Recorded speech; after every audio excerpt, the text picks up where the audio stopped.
Bismillahirrahmanirrahim. Assalamualaikum warahmatullahi wabarakatuh, kakak-kakak. Hari ini kita masuk pembelajaran tema tarik dan reklame.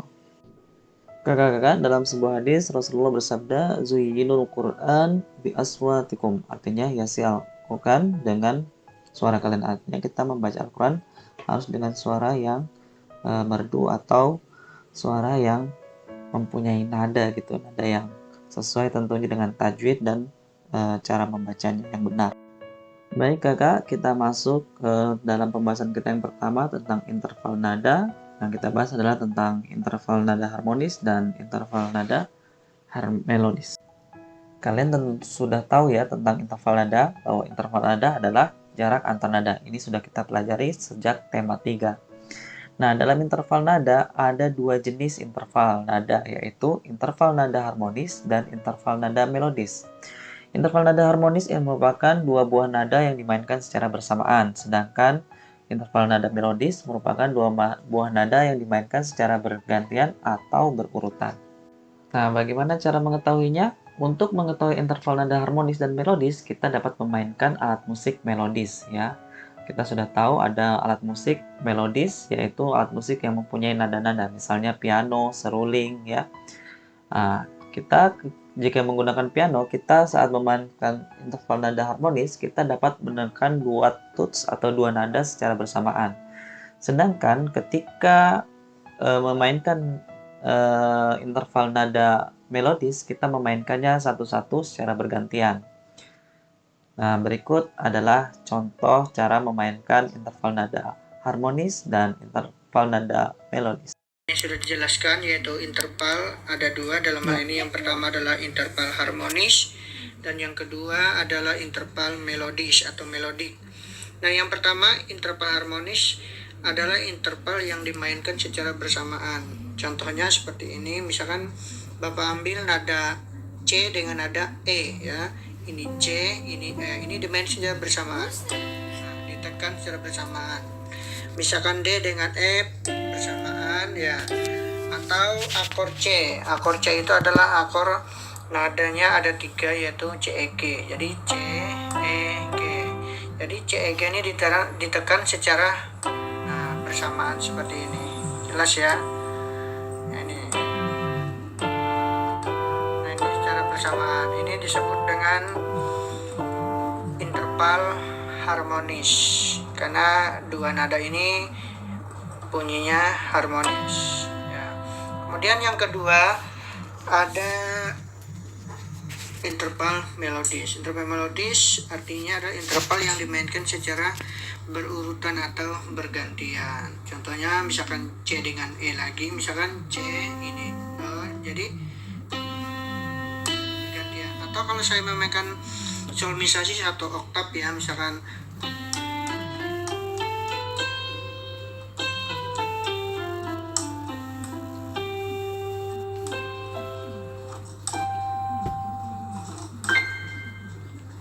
seperti ini disebutnya dengan interval melodis ya. Nah, sekarang kita akan melihat bagaimana penerapan interval nada melodis dan harmonis dimainkan secara bersamaan dalam sebuah lagu.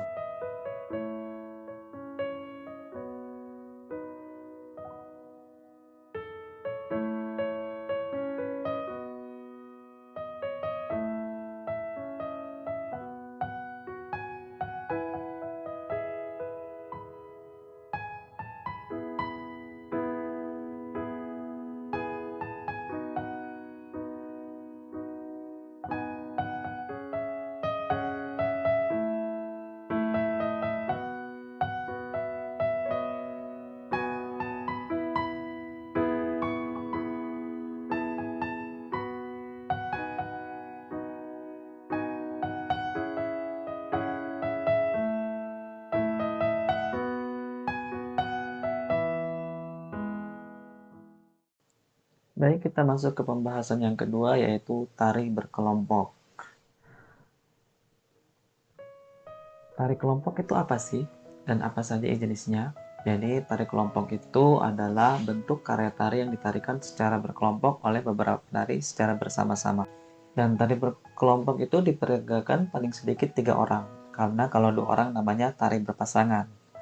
Nah, sekelompok penari menampilkan gerakan yang saling mendukung, jadi menjadi satu kesatuan tarian. Gerak penari tidak tergantung satu dengan yang lainnya, jadi bisa saja satu penari dengan penari yang lainnya itu gerakannya berbeda, tapi bisa juga kompak secara bersamaan.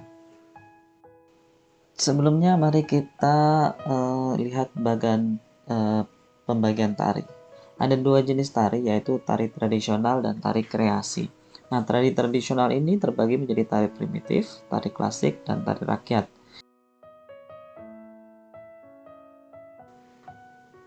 Jadi berdasarkan jenisnya, tari itu dikelompokkan menjadi 2, yaitu tari tradisional, yaitu semua karya tari yang telah mengalami perjalanan sejarah yang cukup lama.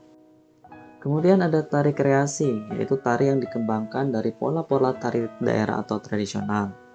Contohnya adalah tari kreasi kelompok, yaitu tari merak dari Jawa Barat dan tari kupu-kupu dari Bali. Jadi tari kreasi itu punya dasar yaitu tari tradisional yang dikembangkan tariannya menjadi tari jenis baru. Tari kreasi daerah sering disebut dengan tari modern. Namun dalam pengertiannya terdapat perbedaan antara tari modern dan tari kreasi. Tari modern itu ekspresinya tidak terikat pada aturan-aturan atau pola-pola yang sudah ada. Dan tari modern juga memberikan kebebasan koreografer atau penata tari untuk berekspresi. Contohnya dance. Jadi beda dengan tari kreasi daerah ya yang masih terikat dengan pola-pola yang sudah ada. Tari tradisional terbagi menjadi 3, yaitu tari primitif, tari klasik, dan tari rakyat seperti yang digambarkan dalam bagan tadi ya. Jadi tari primitif itu merupakan ungkapan kehendak atau keyakinan. Tari ini sangat sederhana, baik dalam gerak, busana, tata rias, iringan maupun pertunjukannya.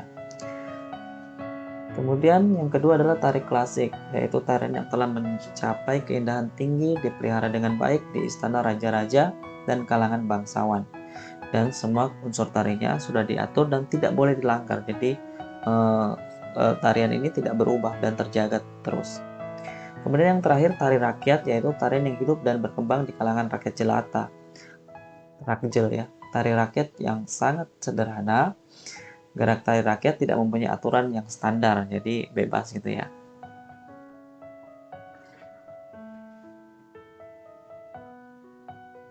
Kemudian, bentuk rangkaian komposisi gerak dasar tari kelompok itu menjadi 5.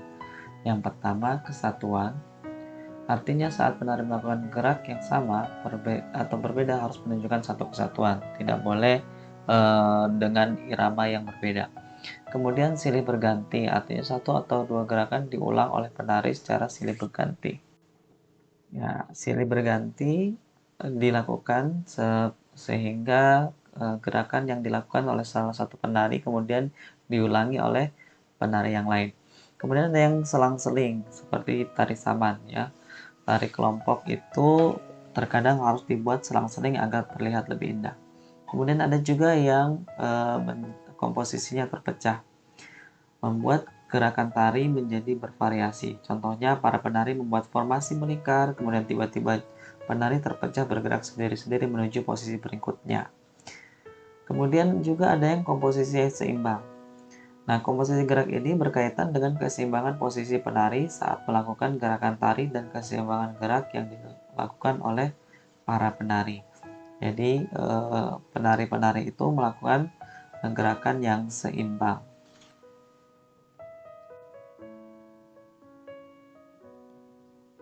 Kita masuk di pembahasan terakhir tentang infografis dalam poster. Kakak-kakak, kita tahu bersama bahwa poster itu merupakan salah satu media untuk menyampaikan informasi.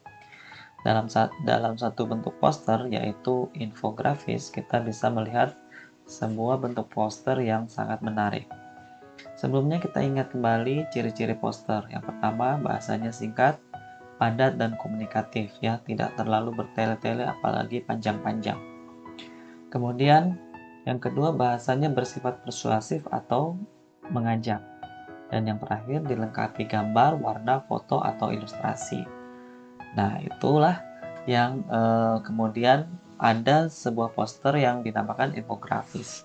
Infografis adalah bentuk penyajian informasi yang sederhana agar mudah dipahami dengan cepat oleh pembaca. Jadi, isinya itu tidak banyak kata-kata, tetapi lebih banyak simbol-simbol dan gambar-gambar yang kemudian dijelaskan secara singkat dengan kalimat-kalimat yang singkat.